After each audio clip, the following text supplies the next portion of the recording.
In a culture where companionship is everything, what does it mean to go silent, leaving you only to your own thoughts? John Francis, author of the book Planet Walker, 22 years of walking, 17 years of silence, joins me now. John, great to have you on the program. Hey, great to be here, Molly. Thank you. Okay, let's talk about the 17-year vow of silence. Why? Oh, wow. That's always a good question because when I started out, I didn't intend to go for 17 years without speaking. I would just turn 27, and so I wanted to do something for my birthday that was different. And I had been arguing so much with people about not riding in cars that I decided that, hey, it would be a good idea if I just stopped talking for a day and gave it a rest and listened to people.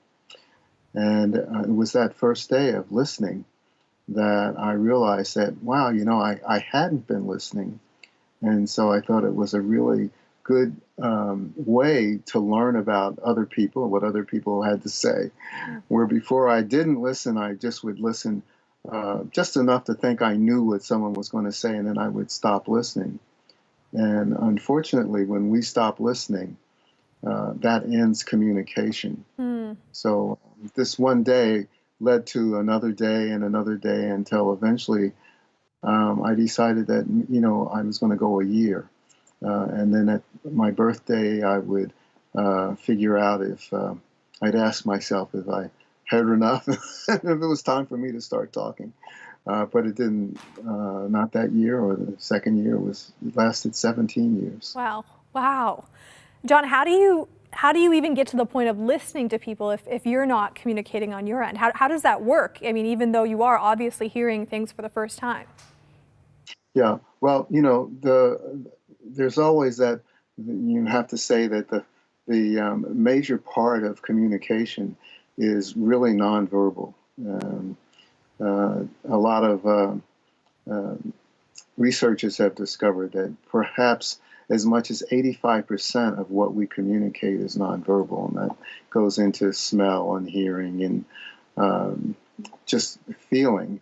So a lot of the ways that we communicate is nonverbal, but the most important thing, I think, that if someone is speaking to you is to listen to them and to really listen to them, because if someone's sending a message, there needs to be someone to receive that message if there's going to be any communication.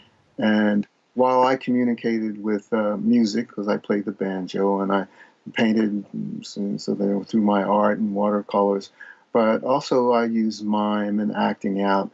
But the major thrust of my communication was through listening.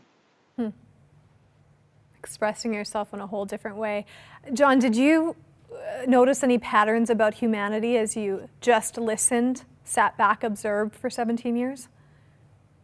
The first pattern I had to say I was guilty of it, is that we don't listen to each other.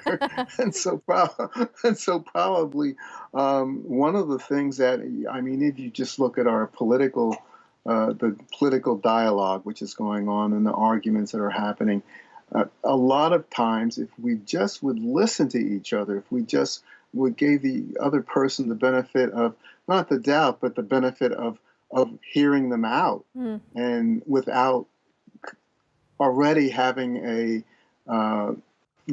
disagreement, without putting up a wall, say, I'm not going to listen to that. I'm not going to, whatever you say, I'm not going to change how I feel. Well, I think that we would find ourselves in a more civil and pleasant place. How did solitude, I guess, make you a better contributor to society beyond, obviously listening to people? But is there anything that's perfectly tied in that you can say, I learned that because of solitude?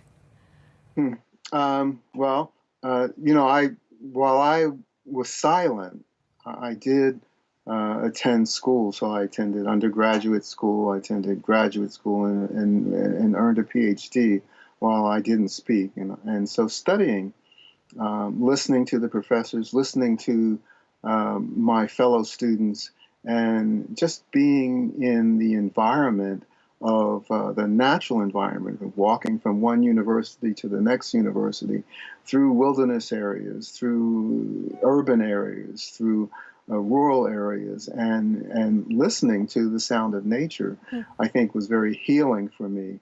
And the one thing that I thought I learned by listening to all the people that I came in contact with, and I came in contact with thousands of people while I walked across America, was that people were part of the environment, and how we treated each other was really going to manifest in the physical environment around us. So if we were oppressing or exploiting or treating each other with disrespect, that's what's going to happen.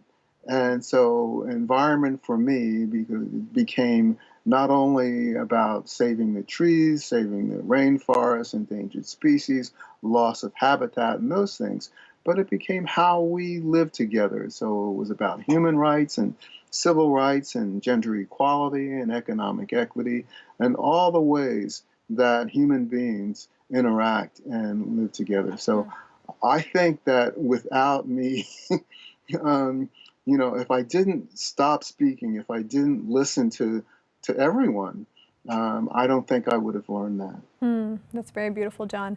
You broke your silence after 17 years. Was that because of a longing for deeper connection, maybe a family? I mean, what made that be the point that said, hey, this is the end of that journey? Well, I ended that journey on the 20th anniversary of Earth Day. And I chose Earth Day because I wanted to remind myself that I was going to speak for the environment. And the environment for me had changed from being just about the physical environment to being about the human environment and the inner environment of our interactions with each other. And so I did choose Earth Day because I thought I had something to say after 17 years. I think I have something to say. I thought that. That's beautiful. That's very beautiful, John. Very unique journey, very fascinating story. Great to have you on the program today. Thank you for joining us. Thank you very much for having me.